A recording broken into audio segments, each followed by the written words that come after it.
SCP-173 looked at the ground of its cell. As always, it was strewn with blood and shit, along with the corpses of the most recent cleanup team. However, on this day, something different lay upon the stone ground. A small red object with two bumps on one end and a small point on the other, with a white waving pattern curling around the edges. Without pausing in its mad, frantic scratching of the walls, 173 picked up the object and peered closely at it. Beneath the stains from the floor, there appeared to be some sort of indecipherable scribbling across the object's front. What intrigued 173, however, was the picture on the front, for it was a picture of itself standing in the corner of a cell, glancing over at the viewer. This puzzled 173 immensely. It knew many came into its cell with many strange objects, but it was not aware any were capable of capturing an image of it in such a fashion. Still, even after years of isolation, the sculpture recognized the image as itself, in some rudimentary fashion.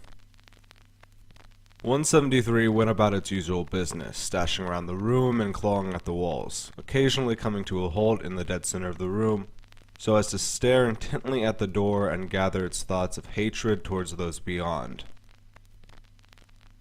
It did not let go of the object, though, for it still puzzled the statue. For what reasons 173 could not say why, but there was a sense of mystery about the thing. Hours later, 173 took to examining the object again. A little molding of the edges revealed an interior space which it could open with a slight amount of effort. More of the strange scribblings were laid down on both sides of the inside flaps. Thinking they might mean something, 173 put its crude knowledge of human writing to use, trying to decipher the meaning behind the scratches. After an hour of hard work, 173 had managed to work out something that sounded like it might pass human lips. Putting all the information together in its head, it sounded out the words internally.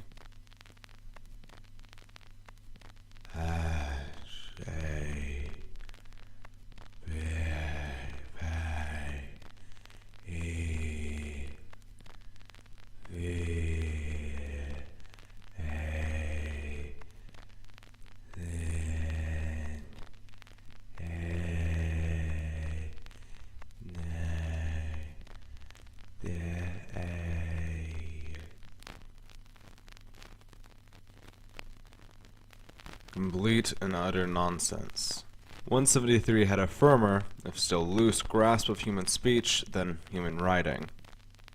And this did not sound like anything a normal human being would say. Perhaps one with a mouth like its own, but certainly not one like those who kept it prisoner. Could it be that they were mocking 173? Had it really come to that? They spent years upon years keeping it frozen in one place with their glances, locking it away, denying it the satisfying sound of a sickening crunch of revenge. And now they would mock it? Rage rose up inside 173. If they truly had descended to such cruel levels, then it would let them know just how cruel it would be in kind. Fortunately, a thought of reason broke through the madness. It had not yet deciphered all the scratchings on the object. Perhaps if it were to do so, there would be a different course of action open. Of course, if they really were mocking it, then a wholesale slaughter would definitely ensue. 173 turned its attention to the scribblings on the left side of the object's interior. Two of the words, to and from, were not hard for it to figure out. They were monosyllabic, and already ingrained into its limited vocabulary. So someone from the outside had sent something to 173 and wanted it to know the origin point of the object. A further examination of the words after to confirmed this suspicion.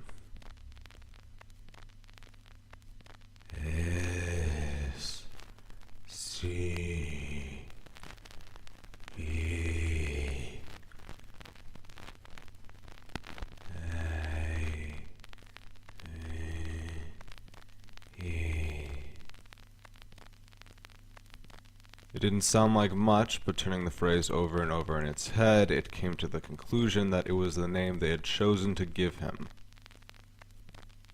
Shifting its attention back to the right interior side, 173 noticed something else.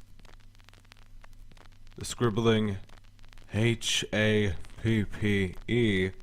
almost sounded like a word it knew.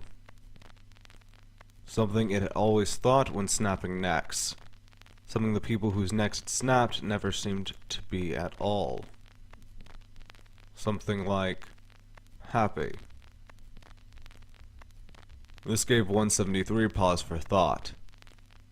Someone beyond the door, one of its captors, wanted it to be happy. What could that possibly mean? The two words after happy remained incomprehensible to it, but they were surely just a further extension of the message of happy. So, what could happy mean? Were they pleased with its performance as of late, and wanted to reward it for killing so efficiently? Did they understand now why it killed and wanted to make sure it stayed happy by doing so? Did they see it was unhappy, and that it wanted out? As unlikely as it sounded, this seemed the most reasonable to 173's disturbed mind. It had served so much time, been held prisoner for so long, and it wasn't like it had been completely perfect before they took it in. Had these past decades been nothing but a long waiting game, one it simply had to sit through until the end? After so much time, it certainly hoped so. And the shape of the object. 173 folded it back up, placed it on the ground, and tore into the bodies of the dead men on the floor. It took all three of them, but 173 was eventually able to extract a heart, and with much trial and error, mold it into a shape approximating that of the object. To 173, necks were the most fragile and thus most important part of the human body. But from what it had seen of the fright and panicked reactions of those it killed over the years, many held the heart up as the most important. Whoever had sent this not only wanted 173 to be happy, but to connect that happiness with something distinctly human. Having entirely stopped its routine of scratching at the walls, 173 stood there, in the middle of the room, staring at the card. There was more text to decipher on the front, but it was stunned by the potential implications of the interior of the card. For the first time in ages, it felt something towards its captors other than blind, seething rage and cold, bitter hatred. Some deeper meaning was hidden here. Some message that potentially meant its freedom. This surpassed the man seeking to die. This broke through to some deeper part of 173's soul, it supposed. It made a decision. It would spend as much effort as it took to decipher the writing upon the front of the card. If it turned out to be something negative, something mocking the sculpture, the aforementioned slaughter would take place. If it were some message of compassion and understanding, then it didn't know what it would do.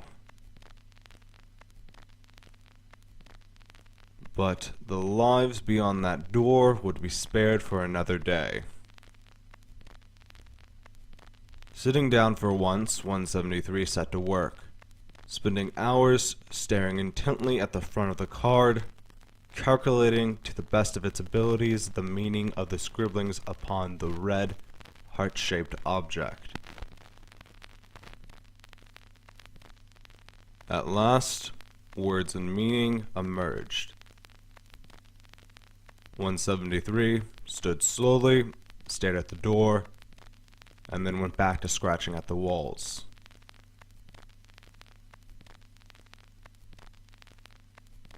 At 0900 hours, Dr. Martin placed a Valentine's Day card in the pocket of D3521, set for cleaning duty in SCP-173's cell.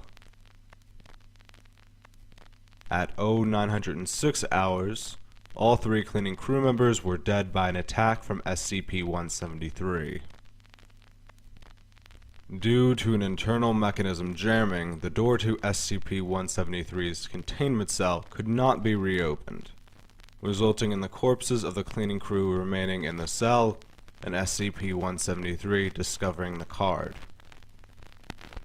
SCP-173 displayed highly uncharacteristic interest in the card, carrying it around the cell for several hours, and spending a significant amount of time sitting on the floor staring at the card. At 1700 hours, the internal mechanisms of the door were fully operational, allowing for retrieval of the bodies. At this point, SCP-173 breached containment and attacked personnel all around Site-19, killing 42 staff members at last count, including Dr. Martin. SCP-173 was restrained at 1727 hours by 16 Foundation agents, and returned to its containment chamber shortly afterwards. For future reference, the card Dr. Martin sent into SCP-173's chamber contained the following picture.